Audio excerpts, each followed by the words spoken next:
tujuan daripada program ini adalah ingin merusak akidah orang-orang beriman. Akhirnya apa? Disinilah Pak timbul pertikaian, perpecahan, bukan yang bersatu tapi justru mohon maaf. Nah, mereka ingin lebih mengerucutkan toleransi tersebut dengan bahasa saling menghormati dan menghargai. Kalau menghargai tidak ada masalah. Kalau menghormati tidak ada masalah. Tapi kalau kita dipaksakan untuk mengikuti, itu dia yang masalah. Zaman Nabi, mereka tahu agama mereka. Zaman sekarang, tidak tahu agama sama sekali. Istilah orang sekarang, mereka mencampur adukkan agama. Istilah dulu, tahu dia Pak, mana agama dia dan mana agama kita. Dia tahu. Tapi dalam bahasa sekarang, semua agama itu benar. Dasar toleransi tadi, ingin mengangkat kebenaran semua agama. Itulah bahasa yang tadi saya sampaikan, menuju Tuhan yang satu, tapi dengan cara yang berbeda. Kafirlah orang yang mengatakan Tuhan itu tiga. Kafirlah orang yang mengatakan bahwa Isa itu adalah anak Tuhan. Sekarang saya tanya Bapak Ibu mau terima enggak ketika perkataan Allah ini kita tolak? Tidak ada yang kafir kalau orang yang mengatakan Allah itu tiga, tidak kafir. Pertanyaannya mohon maaf Pak, dalam Islam bisa dipahami Pak ya? Nah sekarang berarti apa tujuan mereka dari program ini? Tujuan daripada program ini adalah ingin merusak akidah orang-orang beriman.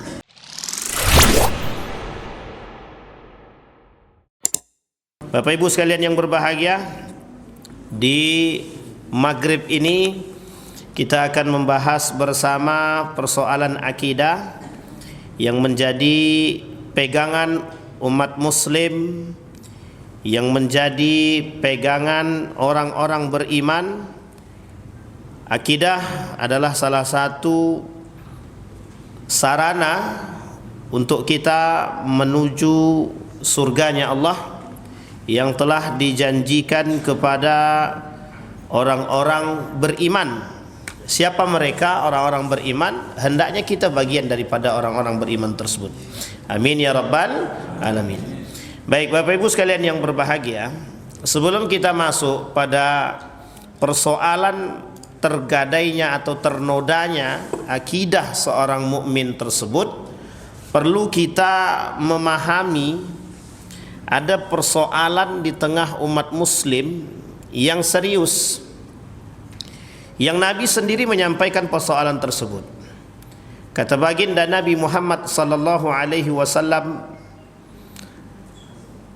la tattabi'anna sunana man kana qablakum. Kata Nabi, sungguh kelak di akhir zaman itu benar-benar mereka akan mengikuti ibadah-ibadah, tradisi-tradisi orang-orang jahiliyah pada saat itu. Dalam riwayat yang lain, para sahabat bertanya, apakah itu adalah Persia dan Rom? Nabi bilang, kalau bukan mereka siapa lagi? Tapi dalam riwayat yang lain, Nabi juga berkata ketika sahabat bertanya, apakah mereka itu Yahudi dan Nasrani? Kemudian Nabi juga menjawab, kata Yahudi, kata Nabi, kalau bukan mereka siapa lagi? Nah Bapak Ibu sekalian yang berbahagia, setidaknya ada 4 hal yang menjadi persoalan kita. Yang pertama, ada 4 negara yang menjadi persoalan. Yang pertama itu adalah orang Persia. Persia sudah pernah kita sampaikan di sini bahwa Persia itu agamanya Majusi. Majusi sembahannya Zoroaster. Yang kedua ada Yahudi. Yahudi percaya kepada Allah pada saat itu, cuma nggak mau percaya kepada Nabi Muhammad. Nasrani percaya kepada Allah pada saat itu, tapi tidak mau menjalankan syariat, atau menentang, atau mereka tidak mau menerima syariat. Nah kemudian Bapak Ibu sekalian yang berbahagia, ada lagi yang disebut dengan Rum, juga sama sebenarnya, bagian daripada kemusyrikan atau musyrik. Nah Bapak Ibu sekalian yang berbahagia, di dalam kitab Profesor Dr. Haji Yunahar Ilyas ada istilah yang dinukil dari Said Hawa, 20 hal yang membatalkan syahadat. 20 itu tidak sedikit, 20 itu Pak. Kalau dihitung pakai jari sedikit, tapi kalau dijalankan beratnya bukan main. Kata Syahid Hawa itu salah satu di antaranya adalah yang menentang syariat. Salah satu di antaranya. Salah duanya berhukum dengan hukum selain daripada hukum Allah, agama. Baik.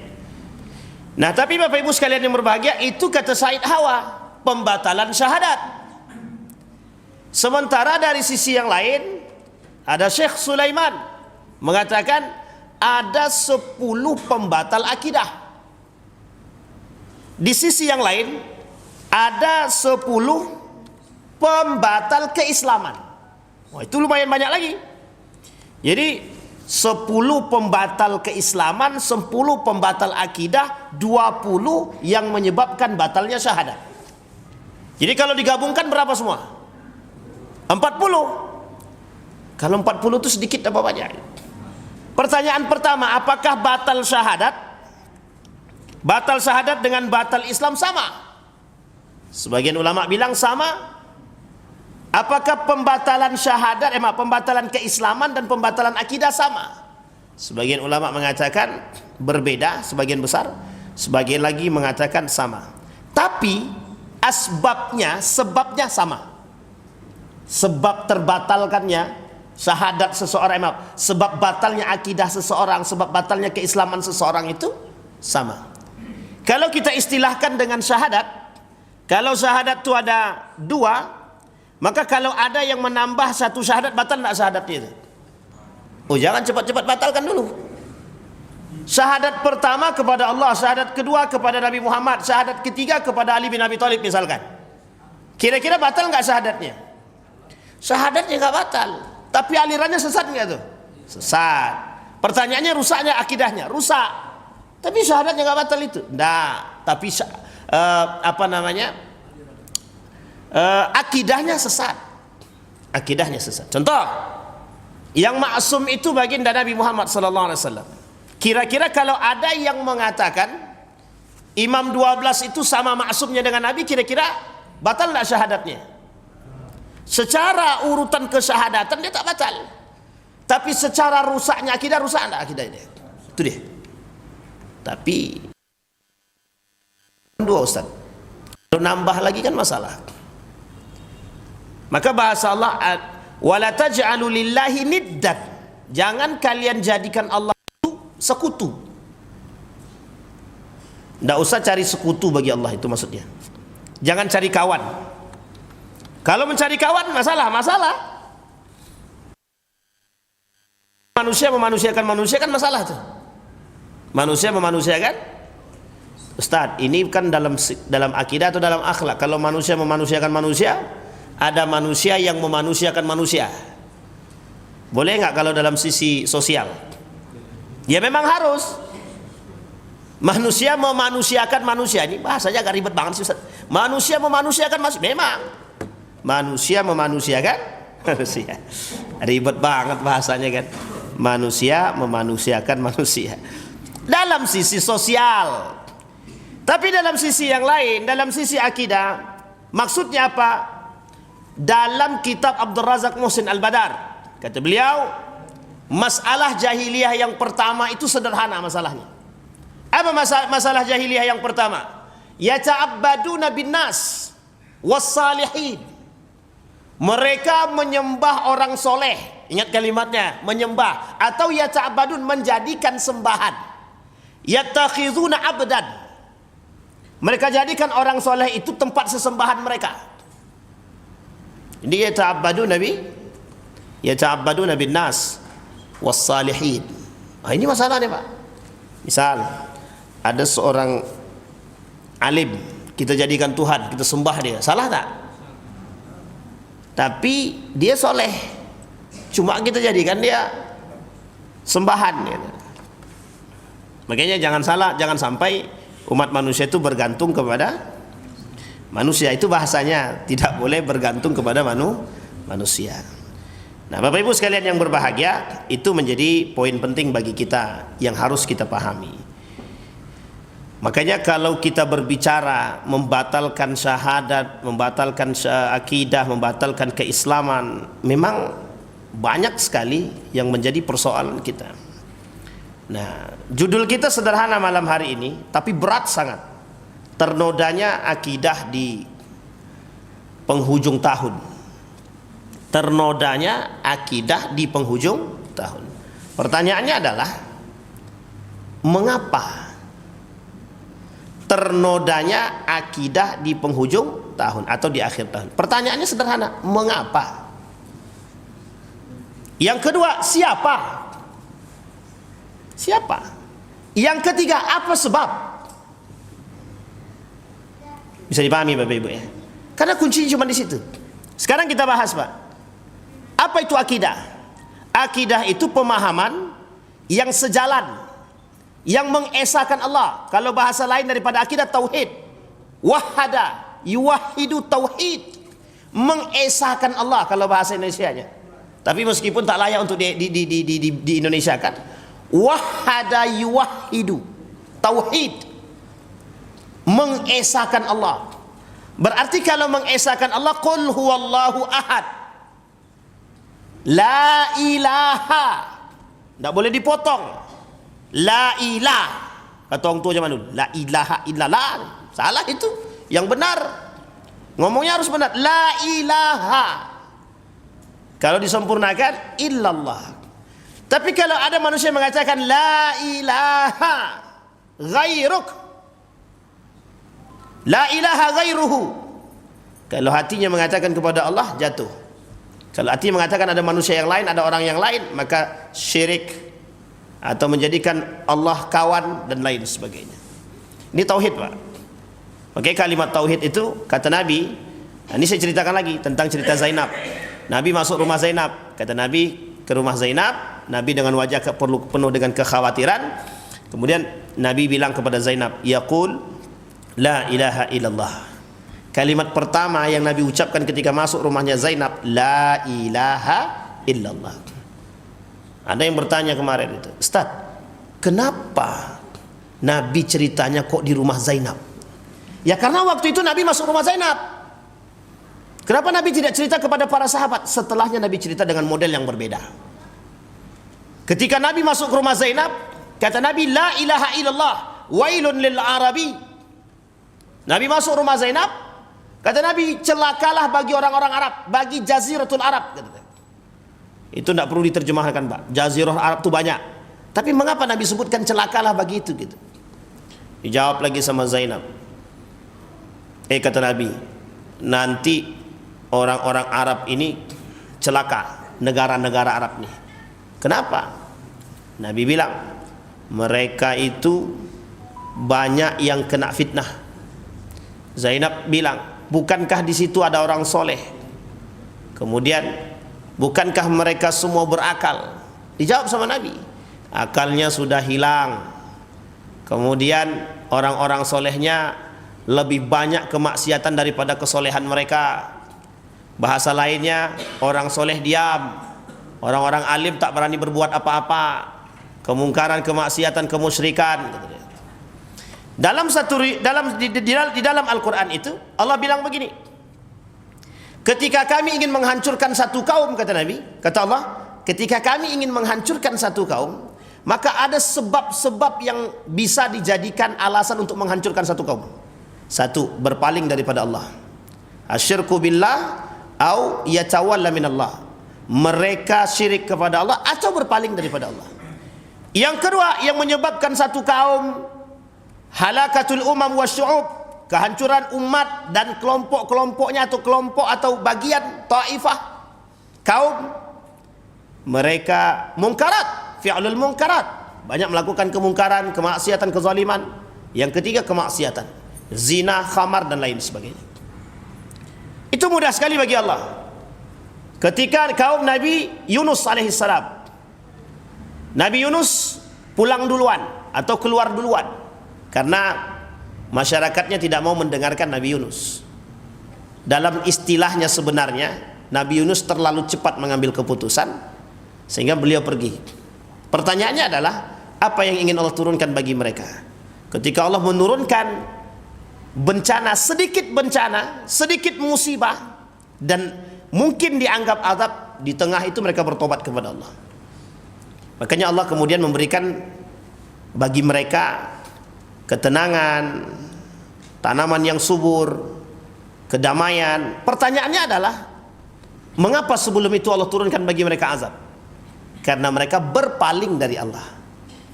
Kalimat ini banyak kita temukan di dalam Al-Quran. Manusia dengan Allah, Allah kata, jangan kalian sekutukan, jangan kalian duakan, jangan kalian cari Tuhan yang lain, jangan kalian berpaling dari diriku, kata Allah. Kalian kembalilah kepadaku, kata Allah. Banyak dengan makna yang hampir serupa, meskipun redaksinya berbeda-beda.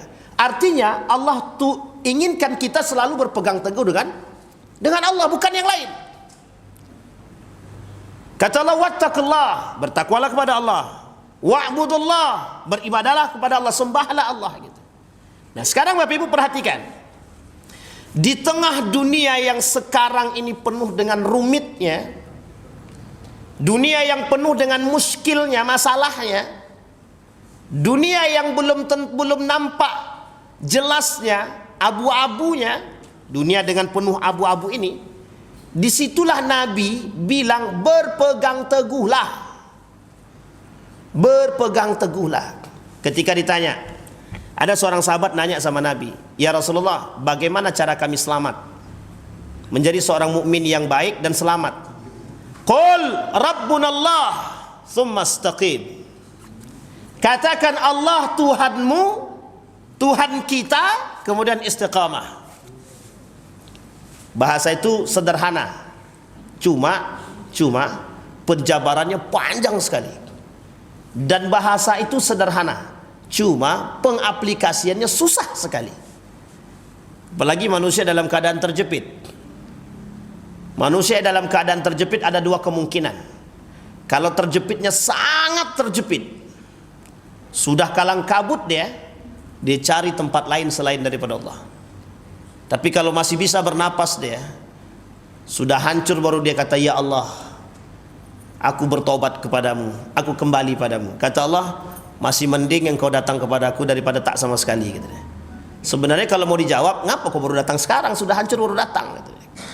Itu kalau Allah mau jawab begitu, Pak. Tapi karena Allah nggak mau begitu, karena Allah itu sangat sayang, rahmatnya lebih tinggi. Inna rahmati awsa' min ghadabi, kata Nabi. Kata Allah itu bahwa rahmatnya aku lebih besar daripada marah murkaku, kata dia. Nah, jadi ketika manusia itu berpaling dari Allah, itu Allah pengenkan tuh kita kembali, Pak, kembali. Cuma kitanya nggak mau, gitu. Nah, sekarang kita perhatikan, akidah itu adalah pegangan bagi seorang yang mukmin. Kalau tak berakidah, tak bertauhid dia, tidak benar dia. Maka kata Ismail Rajhi Al-Faruqi itu, satu hal yang harus, pendidikan yang pertama yang harus ditanam dalam diri seorang anak itu, dalam keluarga, pendidikan tauhid, pendidikan qaula la ilaha illallah. Sampai Nabi bilang, man qala la ilaha illallah dakhalal jannah, yang mengatakan la ilaha illallah masuk surga. Ini sebenarnya sederhana nih, Pak. Kalau kita mau tekstual dengan ayat ini, dengan hadis ini, itu sederhana. Pokoknya mau sebujat apa dia, asal tak mati kafir dia, kalau dia bilang masih la ilaha illallah masuk surga dia. Cuma ya tanggung-tanggung lah. Kalau mau dicuci dulu ya silahkan gitu. Sedang minum khamar, tapi dia setelah minum khamar dia masih bisa la ilaha illallah, kan masih mending tuh, masih bersyukur, Pak. Sedang berzina, habis zina besok tapi itu, habis itu dia bilang la ilaha illallah gitu.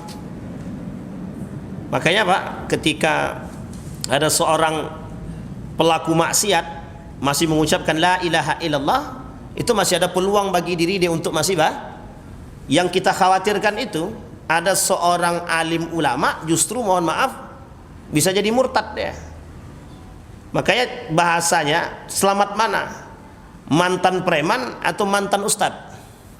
Selamat mana? Jangan salah. Dua-duanya nggak selamat itu kalau dia nggak tobat.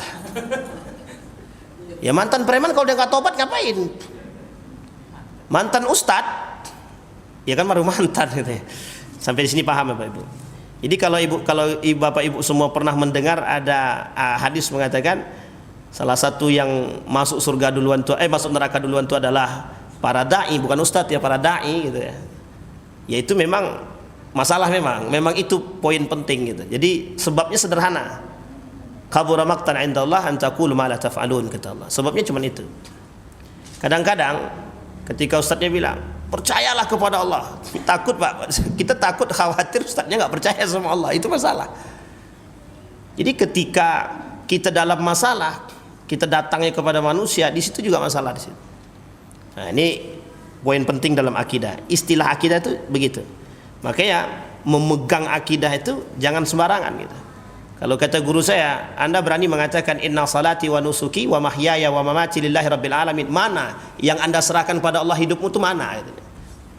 Orang tidak berani mati kok, takut mati semua. Lo katanya wa mahyaya wa mamati lillahi rabbil alamin, lo Anda takut mati kok.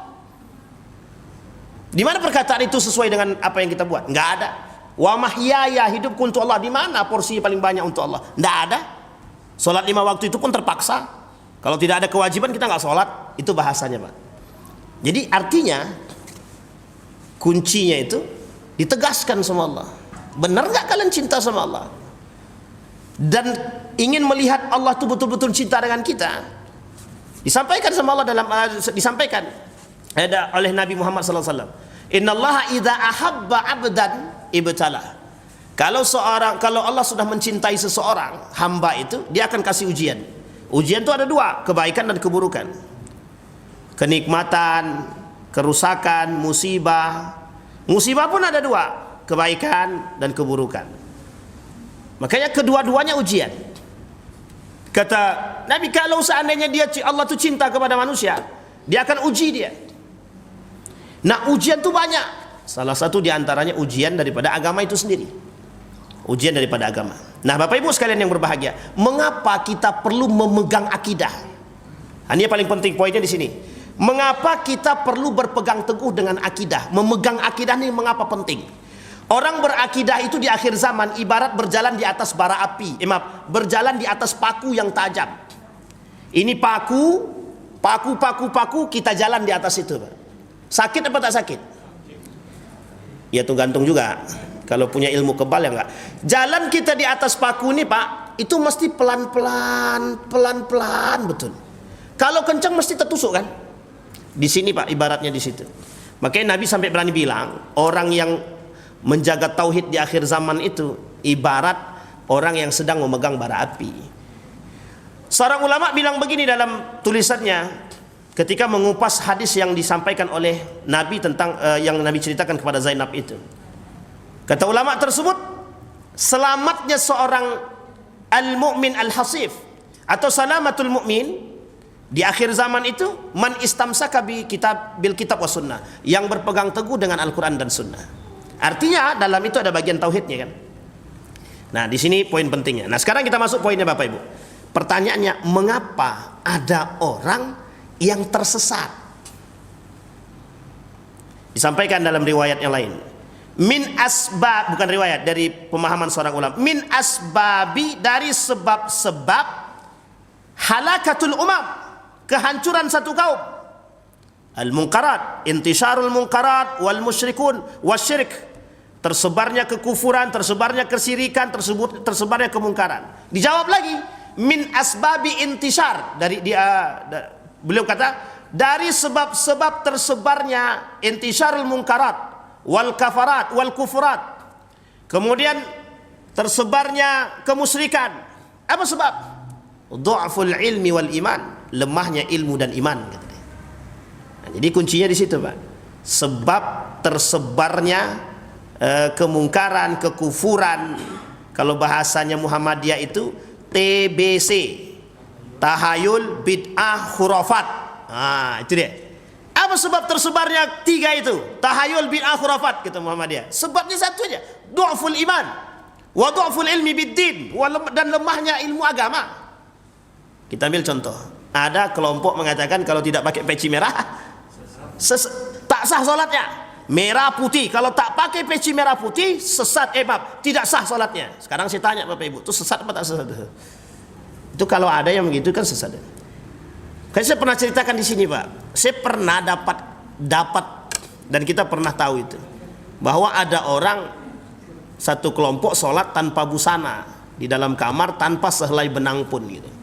Ya, itu sholat laki-laki perempuan, suami istri tapi ya, tanpa busana gitu. Dan yang kayak gini ini kan sebabnya apa gitu? Apakah mereka tidak mengerti agama? Kan belum tentu juga gitu. Kita ambil contoh sederhana ya. Ketika ada pada masa Buya Hamka bilang begini, perayaan agama bersama. Perayaan agama bersama. Kata Buya Hamka, bukan menyuburkan kerukunan antar umat beragama, tapi justru menebarkan kemunafikan. Menyuburkan kemunafikan. Bapak Ibu sekalian yang berbahagia, ada seorang ulama bernama Fahmi Salim. Dalam pandangan beliau cukup baik. Beliau mengatakan begini, perayaan Natal bersama itu, Natal bersama, sejauh tidak mengajak umat muslim dan perayaan bersama mereka dengan kelompok mereka, ya fine, silahkan. Bisa dipahami maksudnya, Pak? Yang kedua, sejauh tidak ada Islamophobia, silahkan. Paham maksudnya Islamophobia itu? Kebencian terhadap Islam. Pertanyaannya adalah, bagaimana hukumnya seorang pemimpin yang terkait dalam kelembagaan tersebut masuk dalam itu? Ya dia sebagai pejabat, dia sebagai pemimpin, tak ada masalah. Ini dia ada fikihnya, ada. Yang dilarang yang mana? Orang awam. 1981 Majelis Ulama Indonesia mengharamkan umat muslim mengikuti perayaan Natal. Haram, itu fatwanya. Uniknya yang menggugat umat muslim. Setelah muncul fatwa itu, datang umat muslim untuk menggugat fatwa tersebut. Boleh Bapak Ibu baca itu. Sudah banyak tuh yang mengulas itu. Digugat umat muslim. Sebagian juga ada kalangan Nasrani juga ada menggugat. Dalihnya cuma dua, Pak. Tidak toleransi. Tidak toleransi. Artinya tidak mau terciptanya kerukunan, kan begitu. Di sini poin penting, Pak, harus dipahami. Kata Hamid Fahmi Zarkasi, toleransi itu ada batasannya. Maksudnya apa? Tidak ada toleransi dalam sisi agama, akidah. Tidak ada istilah toleransi dalam akidah. Lakum dinukum. Sekarang kita lihat, Pak, kita rujuk tafsirnya. Tafsir daripada lakum dinukum waliyadin itu. Itu suratnya apa? Al-Kafirun. Saya tanya Bapak Ibu, orang kafir enggak itu? Kafir enggak itu? Pertanyaannya, siapa orang kafir ketika itu? Yang dianggap kafir ketika itu siapa dalam surat Al-Kafirun itu? Siapa, Pak? Orang Arab. Iya, orang Arab tuh. Tapi siapakah mereka? Abu Jahal, Abu Lahab. Pertanyaannya, siapa mereka? Quraisy. Pertanyaannya, percaya enggak mereka sama Allah? Percaya. Pertanyaannya adalah, percaya nggak mereka sama Allah? Percaya. Sekarang siapa yang buat? Hampir sama kan? Yang percaya terhadap Allah, percaya dia. Yang buat juga muslim juga. Cuma bedanya di situ, orang kafir, kafirnya dia bukan keluar daripada Islam. Dia percaya kepada dia percaya kepada Allah, cuma nggak mau beriman kepada Nabi Muhammad, itu saja. Kalau kafirnya sekarang, mereka tidak beriman kepada Allah dan mereka tidak beriman kepada Nabi Muhammad. Pertanyaannya adalah, itukah yang disebut kafir hari ini? Bisa. Anggaplah itu kafir. Mereka tidak nuntut. Pertanyaan lagi yang paling besar, mengapa umat muslim yang nuntut? Berarti kalau ada umat muslim yang nuntut, apa bedanya dia dengan Abu Jahal? Bedanya cuma satu. Abu Jahal tidak Islam, dia Islam. Itu saja. Makanya kata Buya Hamka, bukan menyuburkan kerukunan antar umat beragama, tapi justru menyuburkan kemunafikan. Siapa yang munafik? Bukan mereka yang munafik. Yang munafik umat muslim. Bisa dipahami Bapak Ibu? Ini kita pakai logika. Kita ambil contoh. Pernah saya ceritakan saya sampaikan di beberapa kali video. Istilahnya, ya kalau kita sudah siap dengan hal tersebut, ya kita mau nggak mau, besok ada perayaan agama yang lain. Berapa agama kita di Indonesia? Ada 6, ya semua ada perayaan bersamanya. Ya kita harus siap dengan konsekuensi itu. Satu. Yang kedua, konsekuensi yang lain adalah kita harus siap ketika ada perbandingan pemahaman, ya kita harus siap. Pertanyaannya, bagi orang yang akidahnya belum kuat-kuat banget, gimana? Ada yang bilang begini, Ustaz, ini yang ngomong orang muslim juga nih, Ustaz, kan Tuhan itu cuma satu. Lah agama yang lain juga percaya Tuhan itu satu, Ustaz. Masalahnya di mana? Saya masih diam aja, Pak. Terus dia langsung jawab lagi. Dia langsung bilang lagi, mungkin Ustaz, semua orang itu kan pahamnya satu Tuhan yang satu aja. Mungkin cara mereka menemukan Tuhan itu berbeda-beda.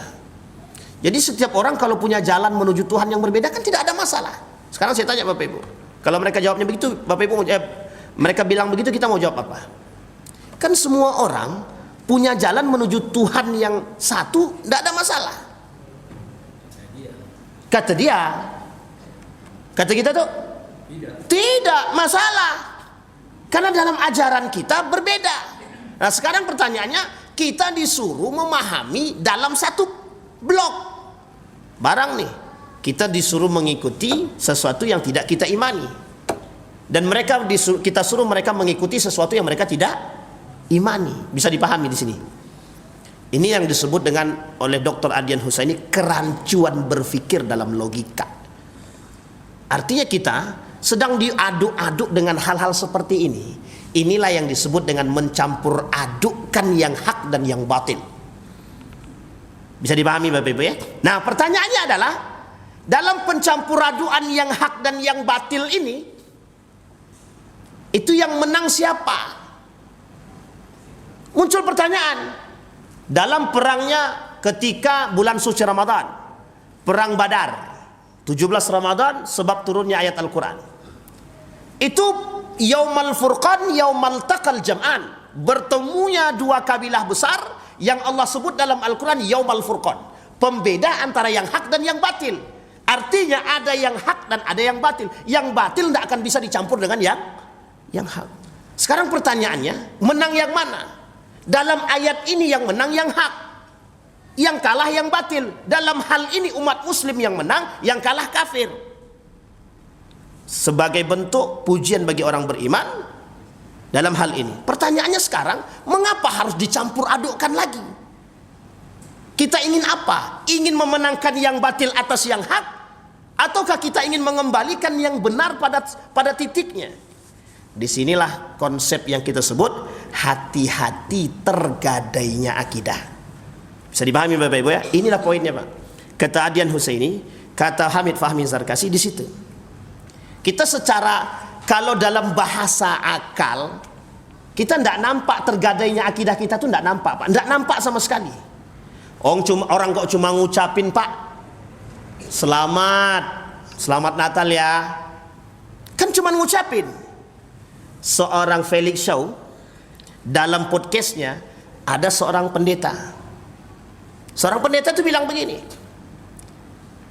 Dia di dalam kata dia dalam podcastnya Felix Shaw itu, beliau bilang begini, di dalam Alkitab itu ada yang disebut dengan Nabi Muhammad, ada yang disebut dengan La ilaha illallah. Nah, disampaikan oleh hostnya tadi, oh hati-hati jangan diterusin kata dia. Akhirnya pendeta tadi nggak mau menerusin Pak. Tahu alasannya kenapa? Kalau diterusin lengkap dengan Muhammadnya, berarti jadi apa? Bisa dipahami Pak ya? Itu ditahannya. Ini poin Pak, poin penting yang harus kita pahami. Jadi sebenarnya begini, dalam konteks ini Bapak Ibu, mengapa kok ada orang yang begitu kental ingin mengatakan yuk kita bertoleransi dalam beragama itu. Dalam beragama bertoleransi tidak ada masalah. Dalam akidah masalah. Karena kita tidak bisa mengimani sesuatu yang kita tidak imani. Dan mereka tidak bisa mengimani sesuatu yang mereka tidak imani. Mereka tidak bisa mempercayai sesuatu yang mereka tidak imani. Begitu juga kita. Itulah istilahnya dalam Al-Quran yang Allah sebutkan, lakum dinukum waliyadin. Baik, bisa dipahami Bapak Ibu ya? Kata para ulama itu, mengapa ada istilah ternodai, tergadaikan? Kalau bahasanya hadisnya itu tergadaikan. Kenapa harus tergadaikan? Ya karena orang-orang mempertaruhkan sesuatu yang tidak semestinya untuk dipertaruhkan. Orang-orang menjunjung tinggi sesuatu yang tidak harusnya dijunjung. Itulah yang kita sebut dengan toleransi. Maka kita tidak bisa bertoleransi dengan akidah. Contoh, Ustaz, kami mau cobalah kita dalam menghargai kawan-kawan kita. Mereka kan juga bagian daripada saudara kita sesama manusia. Biarlah kami datang ke tempat mereka, mengunjungi mereka. Di dalam hadis Nabi, hukum seorang muslim masuk gereja itu haram. Ini poin fikihnya dulu ya, kita pahamin dulu. Meskipun ikhtilaf pada kondisi-kondisi tertentu, tapi dalam kondisi lapang, umat mukmin tak boleh masuk dalam gereja. Dalam tempat ibadah orang lain tak bisa, tak boleh. Ini dalam satu pemahaman dalam kondisi lapang. Beda dalam kondisi terjepit. Ya, dalam kondisi terjepit berbeda. Dan ini Pak, diambil oleh para ulama mengapa Umar bin Khattab tidak sholat di dalam gereja. Jadi sebagaimana Ustaz ketika ada orang main dakwah dalam gereja, bersolawat dalam gereja. Karena dia mengatakan demikian Pak. Loh ini poin penting. Sekarang kan lagi rame begitu, solawatan di dalam gereja. Dan nggak main Pak solawat dalam masjid. Tapi main solawatnya. Umar bin Khattab tidak sholat di dalam. Bahkan Umar bin Khattab hanya di luar. Itu saja dibuatkan masjid khusus untuk Umar bin Khattab di depan gereja di Palestina. Sampai hari ini ada. Itu cara Umar. Tapi kata Umar, kalau sempat aku sholat di dalam gereja, gereja itu berubah jadi masjid. Bisa dipahami Pak maksudnya? Ini poin penting Pak. Jadi harus ada batasan dalam memahami. Istilah waktu itu ketika mantan Menteri Pendidikan Nadiem Makarim, dia mau buat hari ini ketika umat muslim yang berdoa, agama lain ikut mengaminkan. Besok ketika agama lain berdoa, kita umat muslim ikut mengaminkan. Karena kita harus menghargai dan menghormati. Kita bicara dalam konteks ini, kita pakai logika lagi Pak. Jadi kadang-kadang menghadapi kaum-kaum liberal itu tidak perlu dengan dalil Pak. Karena sesama muslim. Antara yang, mohon maaf, antara yang munafik dan yang mukmin, gitu saja. Kadang-kadang logika kita nih, kalau kita pakai dalil nggak mempan Pak. Karena dia pakai dalil juga gitu. Tapi ketika dia pakai, kalau kita lawan dia pakai akal, kadang-kadang kita perlu Pak menggunakan akal itu. Sehingga itu yang terjadi. Apa yang mau kita buat gitu? Dengan dalih toleransi, dengan dalih hal. Sekarang kita lihat Bapak Ibu, ketika ada seorang tetangga, kita bicara tentang hak asasi manusia. Kita bicara tentang hak asasi manusia. Nanti Bapak Ibu nilai sendiri. Bapak Ibu nilai sendiri di mana poin untuk kita nilai. Ada tetangga punya sound system besar. Ini hak asasi manusia. Haknya diakah terhadap sound tersebut? Haknya dia. Sekarang dia mau hidupkan sampai jam 1 malam atau sampai berapapun itu terserah dia, itu haknya dia. Ini poin liberalisme itu di situ. Pertanyaannya adalah, ketika ada orang yang tidak senang dengan sound tersebut dan kebetulan tinggalnya berdempetan gitu. Kira-kira apa yang terjadi Pak? Mohon maaf, kita pakai logika saja. Apa yang terjadi? Berantem kan? Kalau sudah berantem ngapain tuh? Fasad kan? Kerusakan kan? Di sini logika yang nggak nyambung tuh di situ, yang nggak sampai sama mereka tuh di situ. Itu kan dalam urusan sosial, sama dalam agama begitu. Bagaimana kita bisa mengimani sesuatu yang tidak kita imani? Mohon maaf. Dalam kondisi seperti ini, bagaimana? Siap. Tapi yang sebelahnya, ya kami nggak siap dong, kami nggak percaya. Akhirnya apa? Disinilah Pak timbul pertikaian, perpecahan, bukan yang bersatu, tapi justru mohon maaf. Nah, mereka ingin lebih mengerucutkan toleransi tersebut dengan bahasa saling menghormati dan menghargai. Kalau menghargai tidak ada masalah. Kalau menghormati tidak ada masalah. Tapi kalau kita dipaksakan untuk mengikuti, itu dia yang masalah. Sehingga tidak bisa sesuatu itu dipaksakan pada poinnya. Maka inilah yang disebut dengan lakum dinukum waliyadin. Perbedaannya dengan orang dahulu dan sekarang, zaman Nabi mereka tahu agama mereka, zaman sekarang tidak tahu agama sama sekali. Istilah orang sekarang mereka mencampur adukkan agama. Istilah dulu tahu dia Pak mana agama dia dan mana agama kita. Dia tahu. Ya Muhammad gini aja. besok kami menyembah Tuhanmu, besok engkau sembah Tuhan kami. Inilah dasar turunnya lakum dinukum walidin tadi. Tapi kan dalam bahasa mereka, mereka tahu agama mereka dan kita tahu agama kita. Tapi dalam bahasa sekarang semua agama itu benar. Dasar toleransi tadi ingin mengangkat kebenaran semua agama. Meskipun ada yang tidak setuju, terserah. Tapi dasar utamanya adalah mereka ingin mengatakan kepada kita bahwa semua agama sama benarnya. Itulah bahasa yang tadi saya sampaikan, menuju Tuhan yang satu tapi dengan cara yang berbeda. Allah sebutkan dalam Al-Quran, laqad kafara alladzina qalu innallaha tsalitsun tsalatsa. Kafirlah orang yang mengatakan Tuhan itu tiga. Kafirlah orang yang mengatakan bahwa Isa itu adalah anak Tuhan. Kafir, Pak. Sekarang saya tanya Bapak Ibu mau terima enggak ketika perkataan Allah ini kita tolak? Tidak ada yang kafir kalau orang yang mengatakan Allah itu tiga, tidak kafir. Lalu pertanyaannya, mohon maaf Pak, dalam Islam bisa dipahami Pak ya? Lah ketika mereka mengatakan begitu, kita suruh mendengar dan Bapak Ibu beriman, secara nurani pasti menolak. Itu nurani keagamaan. Itu yang disebut dengan fitrah tadi.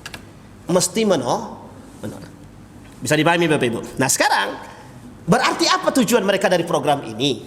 Itu yang kita sebut. Tujuan daripada program ini adalah ingin merusak akidah orang-orang beriman. Makanya tujuan judul kita adalah ternodanya akidah di akhir tahun. Kenapa kok disebut di akhir tahun? Karena ini penyakit musiman, penyakit tahunan. Setiap tanggal 25 sampai tanggal 1. Ada berapa perayaan di situ? 2. Kedua-duanya kafir. Ustaz, tapi itu kan tahun baru. Tahun baru itu kita renungan diri. Kalau tahun baru ini kita renungan diri, tapi ketika tahun baru Islam kita acak kadut semua, Pak. Bapak Ibu harus paham, nama-nama Januari sampai Desember itu nama dewa semua. Pada kerajaan Romawi itu namanya dewa semua. Yang Bapak Ibu, mohon maaf, yang pertama kali melakukan peringatan itu adalah Paulus. Lah kita mengikuti mereka. Apa kata Nabi? Man tasyabbaha biqaumin fahuwa minhum. Yang menyerupai kaum-kaum Yahudi, Nasrani dalam perayaan mereka, fi a'yadihim, dalam perayaan hari raya mereka, mereka bagian daripada itu. Sekarang saya tanya Bapak Ibu, itu kalau kita merayakan, kalau kita menyerupai, arti menyerupai itu apa? Kalau mereka merayakan tahun baru, kita buat, kami tidak merayakan Ustaz, kami cuma makan kambing aja. Tapi kami tak merayakan, tapi momennya di situ. Kami tidak bakar kambing, Ustaz, bakar ayam aja, bagaimana? Pertanyaannya, bisa enggak kalau bakar ayamnya 30? Tanggal 30 atau tanggal 31? Enggak usah tanggal satunya gitu. Ya enggak mau juga kan? Pilihnya tanggal 31 malam. Pas pula di jam 12 pula lagi kan. Sini poin penting, Pak. Maka kata yang tadi kan saya buka dengan hadis Nabi, la tattabi'anna sunana man kana qablakum. Nanti akan ada orang-orang yang mengikuti sunnah-sunnah orang-orang terdahulu, tradisi-tradisi terdahulu. Nah, tradisi terdahulu itu yang mana? Yang itu tadi, Nasrani dan Yahudi. Nah ini Pak, jelas-jelas bukan tradisi umat Muslim. Sekarang saya tanya Bapak Ibu, siapa di antara kita yang sudah melakukan sunnah Nabi yang banyak? Ini sunnah Nabi ini bukan poligami ya, bukan hanya poligami. Sunnah Nabi yang mana yang sudah kita lakukan, yang baik yang sudah kita lakukan dan istiqomah. Harus tahu kita.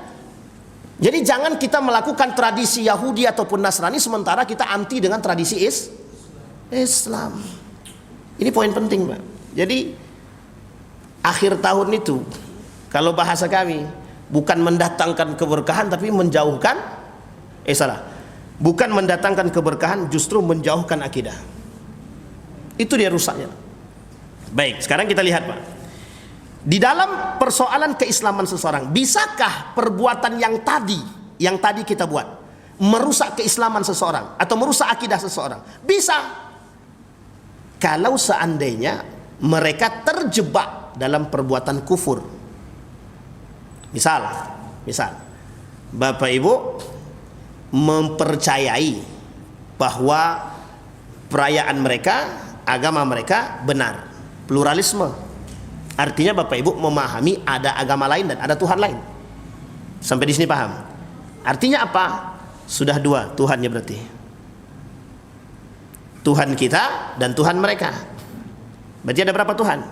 Dua. Bisa dipahami Bapak Ibu ya? Ini poinnya. Disinilah yang kita sebut salah satu yang bisa membatalkan keislaman seseorang, kata para ulama, asyirku billah, syirik kepada Allah. Syirik itu artinya apa? Ada kawan bagi Allah. Berarti ada dua Tuhan. Sekarang saya tanya Bapak Ibu, ini pertanyaan sederhana tapi selalu dipertanyakan oleh kaum filsafat. Allah itu kuasa enggak? Kuasa. Bisa enggak Allah menciptakan sesuatu yang lebih kuasa daripada diri dia? Ini sama rusaknya Pak. Yang bertanya yang rusak itu. Bapak Ibu saya tanya, Allah kuasa enggak? Kuasa. Sekarang mungkin enggak Allah menciptakan sesuatu yang lebih kuasa daripada diri dia? Kalau tak kuasa berarti Allah tidak kuasa. Tapi kalau dia kuasa berarti bukan Allah yang paling kuasa. Sekarang saya tanya Bapak Ibu, terjebak nggak kita dalam pertanyaan itu? Sekarang saya tanya pakai logika akal sehat aja. Rektor, anggaplah Pak Saidul Amin, kan rektor Universitas Muhammadiyah itu. Mungkin atau tidak Pak Rektor ini kencing di depan mahasiswa? Mungkin, cuman dilakukannya nggak? Paham maksud saya Pak? Ini logika Pak, logika tuh begitu gitu. Jadi melawan orang-orang yang kayak gitu tuh perlu pakai logika. Perlu Pak. Kalau kita pakai dalil ditolaknya Pak. Makanya mereka katakan Nabi Lut itu persoalan, persoalan lesbi, gay dan lain sebagainya itu persoalan kata mereka begini. Persoalannya sederhana. Makna zauj dalam Al-Quran itu, kata mereka ya, tapi mereka muslim ini, makna zauj dalam Al-Quran itu tidak mesti laki-laki dengan perempuan. Laki-laki dengan laki-laki juga bagian daripada pasangan. Perempuan dengan perempuan juga bagian daripada pasangan. Pertanyaannya adalah, siapa yang menerjemahkan kalimat itu? Pertanyaannya, ada nggak fitrahnya begitu? Maaf, ada nggak ketentuannya begitu? Itu yang kemudian dipertanyakan. Nah ketika kita sodorkan hadis, apa kata dia? Ya itu kan Muhammad kan juga manusia. Ini masalah Pak, masalah. Sama istilahnya dengan persoalan ini. Ini rusaknya akidah kita di situ. Jadi terlalu banyak kaum-kaum ini yang disebutkan oleh Abu Hamka, menyuburkan kemunafikan, bukan menyuburkan kerukunan antar umat beragama, tapi menyuburkan kemunafikan. Saya tak singgung siapa-siapa, tapi ini penting untuk kita tanamkan. Karena permasalahan kita di situ. Maka sama dengan istilah bahasa orang yang rusak akidahnya itu, nak belajarlah, kalau tidak belajar kau bodoh. Jadi seolah-olah Allah itu tidak bisa mencerdaskan. Jadi seolah-olah Allah tidak bisa mensehatkan gitu. Ustaz, tapi itu kan, ya betul, itu adalah fasilitas yang Allah berikan, wasilah yang Allah tentukan. Artinya tidak ada segala sesuatu ini tanpa kuasa ilah. Tidak ada satupun yang bisa lepas daripada kekuasaan. Memahami ini yang suci, memahami ini yang susah Pak. Karena kita harus paham bahwa segala sesuatu itu datang daripada Allah. Itu yang menjadi masalah kita. Baik. Sekarang ada orang yang kedua yang bisa membatalkan keislaman seseorang tadi. Ada orang yang membuat perantara antara diri dia dengan Allah. Apa maksudnya? Dia berdoa melalui wasilah manusia. Ya istilahnya, kalau Bapak Ibu datang ke kuburan, ya jangan minta sama orang yang dikubur itu untuk yang berdoa gitu. Paham maksud Ibu? Datang kita ke kuburan, kita berdoa kepada Allah. Tapi bukan berarti orang yang dalam kubur nih kita, ya wahai yang dalam kubur tolong kau doa ke atas ya gitu. Itu masalah Pak, masalah. Tapi kalau ada orang soleh, kuburan orang soleh, kita berdoa di situ. Caranya adalah, ya Allah, kalau memang dia soleh, turunkan kesolehannya kepada kami ya Allah. Atau buat kami soleh seperti Engkau mensolehkan mereka. Setidaknya begitu. Tapi jangan berdoa kepada Allah, ya Allah, melalui kesolehan dia ya Allah, keberkahan dia ya Allah, aku berharap kepadamu ya Allah. Ini masalah juga Pak. Tidak semua orang bisa memahami kalimat ini dengan baik dan betul. Bisa dipahami Bapak Ibu ya. Jadi ini akidah, ini persoalan akidah. Baik. Yang ketiga, tidak mengkafirkan orang musyrik atau meragukan kekafiran mereka atau membenarkan pendapat mereka. Ini yang tadi Pak, kondisi kita yang disebut dengan ternodai akidah seseorang tadi. Kalau sempat kita membenarkan agama mereka, selesai urusan kita Pak. Atau yang kedua, kita ragu kekafiran mereka. Ini kafir atau tidak ya? Bapak Ibu masih ingat kan ada kalimat jangan panggil mereka kafir tapi non Bapak Ibu tahu ada perempuan bernama Musda Mulia, profesor memang. Kata Musda Mulia itu, orang kafir zaman dulu tuh yang mana? Sekarang nggak ada orang kafir. Ya kalau dibahas dalam arti dalam bahasan sejarah, memang tidak ada orang kafir sekarang. Kafir yang dia maksud itu adalah siapa? Kafir Quraisy. Tapi kalau yang dimaksud adalah yang menolak kebenaran agama termasuk Allah, hari ini kafir semua. Selain daripada Muslim itu sendiri. Bisa dipahami Pak ya? Maka Allah gandeng kalimat itu di dalam Al-Quran, dalam satu ayat Allah gandeng, orang kafir itu mesti musyrik. Orang musyrik juga bisa kafir. Digandeng Pak. Tujuannya apa? Untuk menyatakan orang yang kafir itu musyrik, orang musyrik juga kafir. Karena orang musyrik percaya kepada selain daripada Allah, ya juga kafir kan? Ada orang kafir juga percaya selain daripada Tuhan, mereka juga kafir kan? Sama Pak. Jadi begini poin pentingnya. Jadi masalah akidah kita memang harus kita pegang. Nah, Nabi takutnya yang dikhawatirkan Nabi dalam umati itu bukan persoalan ekonomi, bukan persoalan lain, persoalan akidah. Jadi ternyata terbukti kan perkataan Nabi itu, ketakutan Nabi umati itu ketakutan Nabi terbukti betul. Hari ini banyak yang menyeleweng daripada agama itu Pak. Lewat jalur mana? Aliran sesat. Yang bawa aliran siapa? Yang pura-pura mengerti agama. Ingat ya kalimatnya, pura-pura mengerti agama. Atau orang yang mengerti agama memperjualbelikan agama demi dunia. Nah sekarang kita lihat kasusnya sama kan? Mengerti agama tapi memperjualbelikan, masalahnya di situ Pak. Uniknya kita ikuti kan? Kita kan ngikutin. Itu masalahnya Pak. Maka kata baginda Nabi, kata para ulama tadi, man istamsaka bil kitab was sunnah faqad najat. Mereka yang berpegang teguh dengan kitab dan sunnah. Tapi ingat Pak ya, jangan letterlek. Kitab dan sunnah ini perlu penjelasan. Bagaimana umat muslim berpegang teguh dengan Al-Quran dan sunnah. Itu perlu dipahami. Karena kalau kita memahami tekstual mesti sesat. Dal wa adal. Sesat dan menyesatkan. Bisa dipahami Bapak Ibu ya? Baik. Sebelum kita tutup, kalimat ini Bapak Ibu dipertegas. Innad dina indallahil Islam. Jadi Bapak Ibu tidak usah ragu lagi. Innad dina indallahil Islam. Jangan gadaikan agama ini, jangan gadaikan akidahmu ini hanya karena sesuatu yang sepele. Contoh, mengucapkan selamat Natal bisa menggadaikan? Bisa. Disinilah ulama, para ulama, kita berbicara para ulama dalam majelis ulama Indonesia itu Bapak Ibu, mengapa fatwa itu keluar? Yang dikhawatirkan oleh para ulama, sudah kita tidak punya iman yang kuat, akidah yang kuat, toh kita disuruh mengucapkan sesuatu yang tidak kita imani, takutnya mereka terseleweng dan mohon maaf, takutnya mereka terserempet. Bisa dipahami? Maka kehati-hatian itulah yang membuat majelis ulama kemudian mengatakan haram berdasarkan pada hadis yang tadi kita bacakan. Bahkan Nabi mengatakan dalam riwayat yang lain, kata Nabi, man amila sunnata bi ghairina falaysa minna. Laisa minna man amila sunnata ghairina, bukan dari golongan kami yang melakukan perbuatan yang selain daripada kami buat, kata Nabi.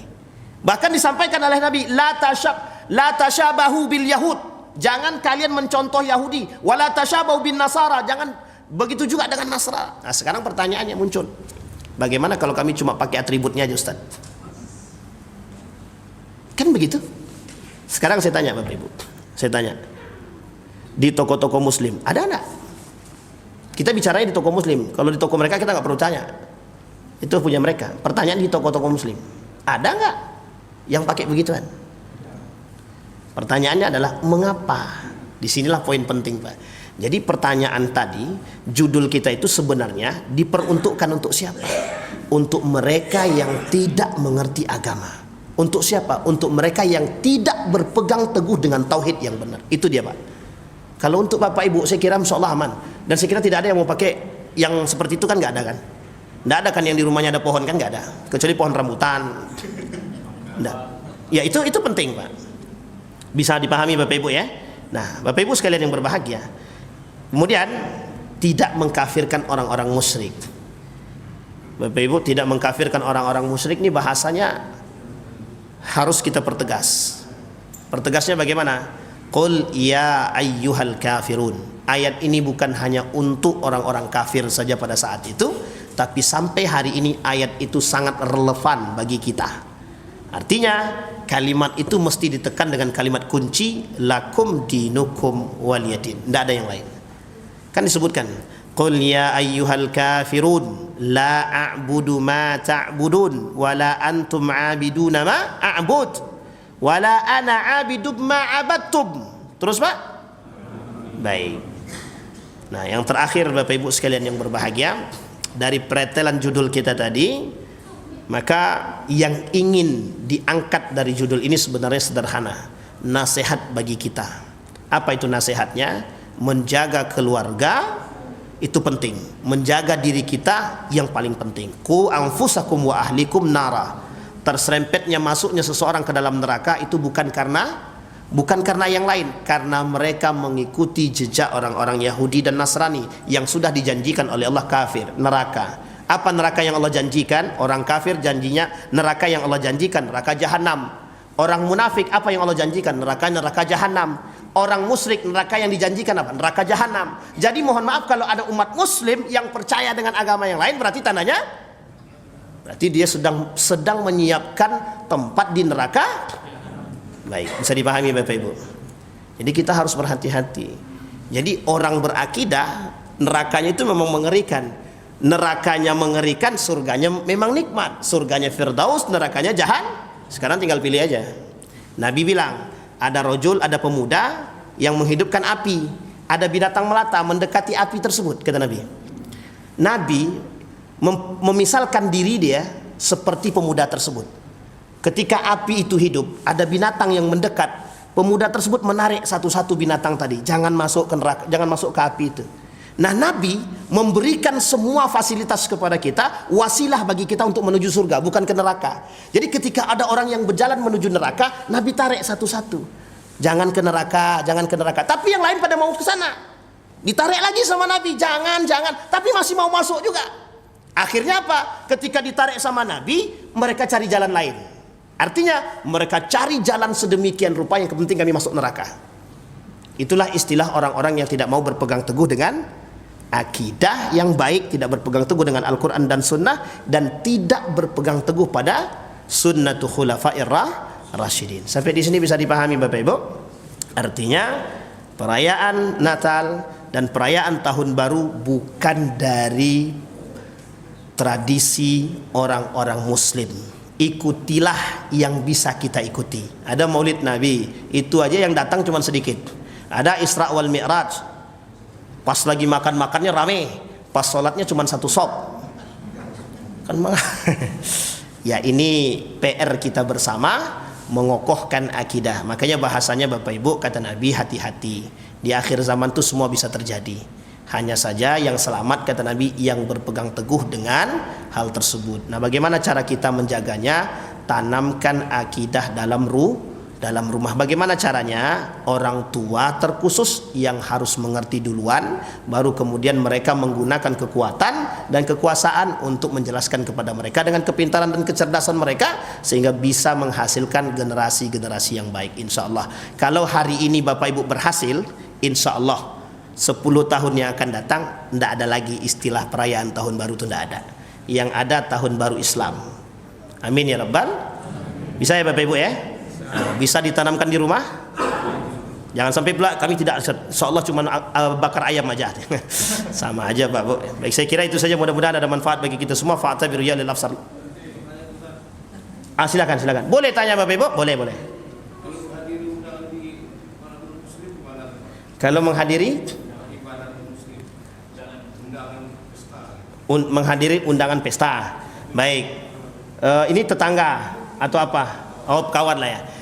Menghadiri tidak ada masalah Bapak Ibu, itu urusan toleransi. Tapi kalau Bapak ragu dengan makanannya, ya nggak usah makan, datang aja. Jangan sampai nggak datang. Itu urusan sosial itu Pak. Urusan sosial itu wajib. Datanglah. Datang aja. Tapi yang Bapak Ibu tengok ternyata, mohon maaf, jualannya bakso. Dan penjualnya mohon maaf, kan saudara kita. Ya kalau kita kenal, tahu kita, ya apa salahnya? Contoh, Bapak Ibu belanja di tempat orang non muslim, Cina misalkan. Tapi kan yang dijualnya adalah mie rebus, maksudnya itu jualan kelontongnya itu kan di situ ada, tidak langsung dimasak ya, ingat ya, tidak langsung dimasak. Tapi kan mie rebus, mie telur, ada mie gorengnya, ya kan beli itu kan tidak ada masalah kan. Sama istilahnya kan tadi, sesuatu yang kita pahami bersama. Cuma kalau ragu ya tidak usah. Kalau ragu tidak usah. Ya bisa Bapak ya. Tapi kalau datang diundang, ya kalau bisa harus datang. Ini urusan sosial. Urusan sosial ini penting dalam kemanusiaan. Sejauh orang kafir tidak mengkafiri kita, mohon maaf, sejauh orang kafir tidak menyakiti kita, tidak menyerang kita, mereka tetap bagian daripada kemanusiaan. Bisa dipahami Bapak Ibu ya? Sejauh orang kafir tidak menyakiti kita, tidak menyerang kita, tidak merusak kita, mereka masuk dalam kategori kafir yang masih dalam kategori zimmi, kafir yang masih bisa diajak kompromi. Tapi kalau kafirnya harbi, dia perang kita, kalau Bapak berkawan, Bapak yang salah, kan begitu. Dia kafir memerang kita, tapi kita kawan dia. Itu masalah tuh Pak. Bisa dipahami Bapak Ibu ya? Contohnya siapa? Sudah jelas Israel Yahudi itu musuh kita, ada orang datang ke sana. Itu masalah itu. Itu masalah loyalitas itu Bapak Ibu. Baik, saya kira itu saja Bapak Ibu. Mudah-mudahan ada manfaat. Fa'tabiru ya lil absar la'allakum tuflihun. Assalamualaikum warahmatullahi wabarakatuh.